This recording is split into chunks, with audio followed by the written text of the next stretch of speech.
मैं आपको बताता हूँ क्या दिक्कत है। जब आप एक कथावाचक होकर इस मंच से, जिस पे लाखों लोग आपको सुन रहे हैं, जब आप ऐसी बातें कहेंगे तो ये जो लोग जब यहाँ से बाहर जाएंगे तो कोई भी महिला या लड़की जो छोटे कपड़ों में होगी उसको घृणा के भाव से देखेंगे, उसके प्रति दुराचार का भाव रखेंगे, इसी बहाने कम से कम पूरे कपड़े पहनने लग जाएगी। इसमें दिक्कत क्या जा रही है? और कौन सा बच्चा, छोटा बच्चा जो है वो छोटे कपड़े पहनता है? आप मुझे इस बात का सबसे ज्यादा रेप एनसीआरबी का डेटा है, सबसे ज्यादा रेप चाइल्ड रेप होता है, और वो रेप करने वाले कई बार आपके परिवार के मेंबर्स होते हैं, आपके आसपास के सदस्य, आपके पड़ोसी। क्या आप उनको ये बताएंगे कि छोटा बच्चा 5 साल तक की उम्र का सबसे ज्यादा रेप होता है, और वो बच्चियां भी होती हैं और बच्चे भी होते हैं, लड़के भी होते हैं। लड़कों को संस्कार देंगे तो वो रेप क्यों करेंगे किसी बहन बेटी का? तो लड़कों को संस्कार दीजिए। आपने संस्कार तो दिया नहीं, लड़कों को अब तो रेप करेंगे वो संस्कार नहीं दोगे तो। ना। संस्कारवान बच्चा क्यों गलत रास्ते पर जाएगा, चाहे वो लड़का हो या लड़की? अच्छा गुरुजी, आप हर लड़के के लिए मैं बोल रहा हूँ, आप अपने बेटा को, भारत देश के नहीं दुनिया के, मैंने एक बार इंटरव्यू दिया था इस पूरी कंट्रोवर्सी के पहले, आपने सुना होगा। अब देखो वो लड़कों वाली बात नहीं चलाते कोई, मैंने इंटरव्यू दिया कि लड़कों को सुई चुभाना चाहिए, लड़कों को, और सुई चुभा के बताना चाहिए। वो बोलेगा माँ सुई क्यों चुभा रही है? माँ कहे बेटा दर्द हो रहा है, बोले हाँ, तब कहे कि देखो जब तुम किसी बहन बेटी को छेड़ते हो तो कितना दर्द हुआ होगा, इसको तब जान सकते हैं जब आपको थोड़ी सुई चुभाई जाए। तो लड़कों को संस्कार ऐसा दीजिए कि वो हर लड़की को बहन बेटी के रूप में देखे, वो देखे ही क्यों गलत। बच्ची ने कपड़े नहीं पहने थे सर। जिस बच्ची के साथ 16 दिसंबर को रेप हुआ था उस बच्ची ने कपड़े नहीं पहने थे।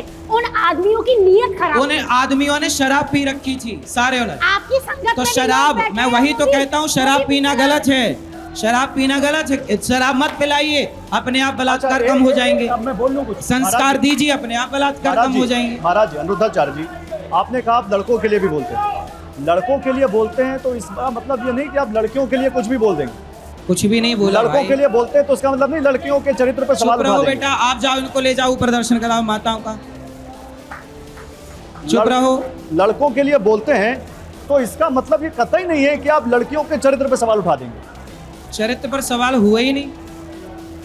अच्छा, आपको समझ ही नहीं आती तो हम क्या करें? महाराज जी, एक सवाल है आपसे, आप छोटे कपड़ों को लेकर बार बार सवाल उठा रहे हैं। कोई लड़की है जो छोटे कपड़े पहनती हो या अपनी मर्जी के कपड़े पहनती हो लेकिन अपनी सारी पारिवारिक जिम्मेदारियों का निर्वहन करती हो, और कोई एक लड़की या महिला है जो कपड़े पूरे पहनती है लेकिन अपने सास ससुर को 2 रोटी नहीं देती, जो अपने माँ बाप को सम्मान नहीं देती, जो सही से बात नहीं करती। आपके लिए उन दोनों में से बेहतर कौन है? आप गलत ट्रैक पर चले गए जिन बातों पे। इसमें गलत ट्रैक क्या है? अब बताइए, आप लोग यहाँ डिबेट करने आए हैं, कुछ अच्छे मुद्दों पे बात कर लीजिए। अरे मुद्दा यही है कि आपने लड़कियों को बोल दिया कि कपड़ा मुंह कपड़ा मारती है, कपड़ा मुद्दा एक बार कह दिया ना कि कपड़े पहनाओ, बस इस पे क्यों बार बार 10 बार एक ही बात? पहनाओ, आपको उतार के रखना तो आप उतार के रखो, हमें क्या दिक्कत है? हमने सीधा कह दिया एक बार, पहनाओ कपड़ा, मर्यादा है, कपड़ा उतारना मर्यादा नहीं है। अब नहीं,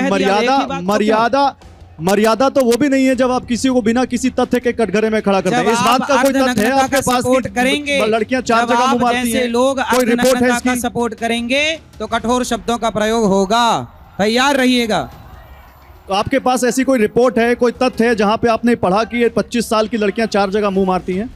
सब कुछ बोल दिया, एक ही बात को क्या 100 बार पूछ रहे हैं आप लोग? वही। चलिए आगे बढ़ते हैं। ओके, आगे बढ़ते हैं। ठीक है, चलिए आगे बढ़ते हैं। समाज में लड़कियों के प्रति जो अत्याचार हो रहा है, आप उसके लिए कभी आवाज उठाते हैं? हम ही आवाज उठाते हैं। आज हम ही आवाज उठाकर कहते हैं कि बेटियों का, इसी मंच से हम गरीब बेटियों का विवाह भी कराते हैं। जातवाद खत्म करो। आज गौरी गोपाल में 300 वृद्ध माएँ हैं, हमने आज तक किसी माँ से जात नहीं पूछी, और आज सारी माँओं के पांव दबाकर नारियों का सम्मान करते हैं। नारियों का सम्मान करने की बात कहते हैं लोग, हम करके दिखाते हैं। गौरी गोपाल में रसोई चल रही है, 30,000 लोग भोजन करते हैं, किसी से जात नहीं पूछी गई, सबके लिए दरवाजा खुला। इस संसार में, इस राष्ट्र में मानवता क्या होती है, आप गौरी गोपाल आके सीख सकते हैं। लेकिन एक बात मैं कहना चाहता हूं, एक बार जोरदार तालियां हो इनकी निर्भीकता के लिए, इनके लोकतांत्रिक तरीके के लिए, इनके आतिथ्य के लिए, जिन्होंने हमारे इतने कड़े सवालों के बावजूद इन्होंने संयम रखते हुए बहुत साहस से हमारे सवालों का जवाब दिया, इसकी हम प्रशंसा करते हैं।